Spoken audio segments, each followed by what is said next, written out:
વિચાર સૂજો આ બધાનો પાયો એ શિક્ષણ છે। અહીંના ઘણા વિદ્યાર્થીઓએ જુદા જુદા ક્ષેત્રે નામના મેળવી છે।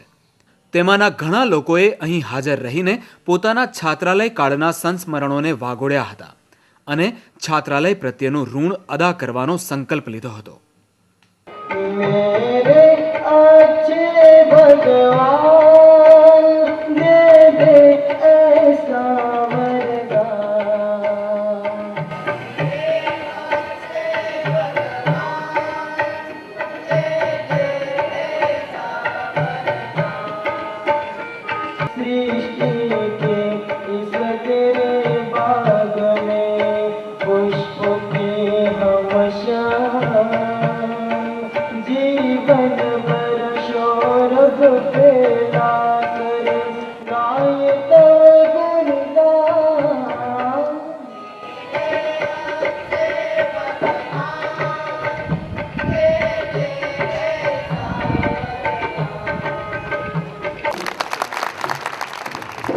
અમેરિકા, લંડન, કાંઈ પણ જગ્યાએ કોઈ પણ ક્ષેત્રમાં આપણા લોકો પાછળ નથી અને છતાં પણ એ લોકોને ત્યાં બેઠા બેઠા ભૂતપૂર્વ વિદ્યાર્થીઓ જે આપણી સમક્ષ સ્ટેજ ઉપર બિરાજમાન છે અને આપ સર્વોની પણ શુભનિષ્ઠાથી આ જે કંઈ કાર્ય થઈ રહ્યું છે, અમે ગામડે અને શહેરમાં જ્યાં લોકો વસતા હતા ત્યાં કોઈ પણને ટેલિફોન કોન્ટેક્ટ કરી અને જેટલા બી નામો અને સરનામા અમને મળ્યા એટલા લોકોને અમે બોલાવવાનો આ એક નાનો એવો પ્રયત્ન કર્યો છે। પણ એ પ્રયત્નમાં અમે આપણી આ સંખ્યા જોઈ અને 100% અમે સફળ થયા છીએ એવું અમને લાગી રહ્યું છે।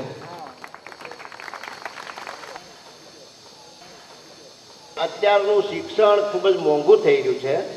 ગામડાના છેવાડાના સુવિધાથી વંચિત અને જરૂરિયાતમંદ વિદ્યાર્થી ભાઈ બહેનોને અંગ્રેજીનું શિક્ષણ અને ટેકનિકલ શિક્ષણ મેળવવું છે તો આવા મોટા શહેરોમાં આવા મોટા છાત્ર સંકુલો અને શિક્ષણ સંકુલો બનાવવા જ પડશે, જેથી એનો લાભ સમાજ અને પરિવારને મળી શકશે।